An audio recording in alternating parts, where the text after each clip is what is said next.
Sono i migliori amici dell'uomo, offrono compagnia alle persone anziane e rappresentano un importante punto di riferimento per la crescita dei bambini. Gli amici a quattro zampe sono in grado di trasmettere affetto e amore a patto però di essere amati, ma il rispetto degli animali nasce anche dalla loro conoscenza. E così, per sensibilizzare i più piccoli al rispetto degli amici a quattro zampe, l'associazione Aronne, da anni impegnata nell'Agrigentino nella tutela degli animali, in collaborazione con l'associazione Fidapa, hanno incontrato gli alunni dell'Istituto Garibaldi di Agrigento. Io credo che l'educazione dei ragazzi debba cominciare proprio da piccoli, perché è proprio a quell'età così tenera che si riesce ad acquisire quei valori, quei principi che poi fanno di un bambino un cittadino e una persona.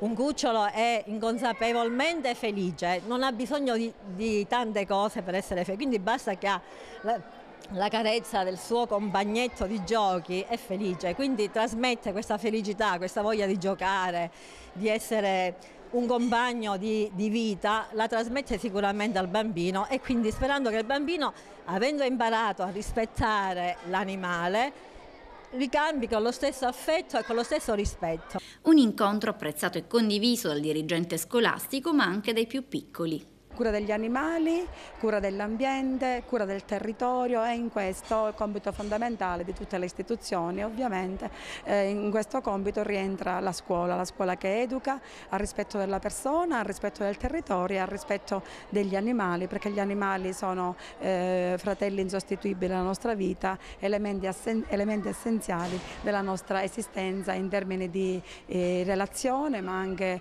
in termini di sopravvivenza. A me piacciono tanto e qualche volta quando sentiamo che li maltrattano ci fanno venire la pena.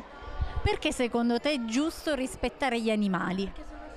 Perché sono esseri viventi come noi. Un animale cosa può trasmettere ad un bambino, ad un ragazzo? Che emozioni trasmette? Gioia, felicità, amore, tutto quello che noi trasmettiamo a loro. È come un compagno di vita.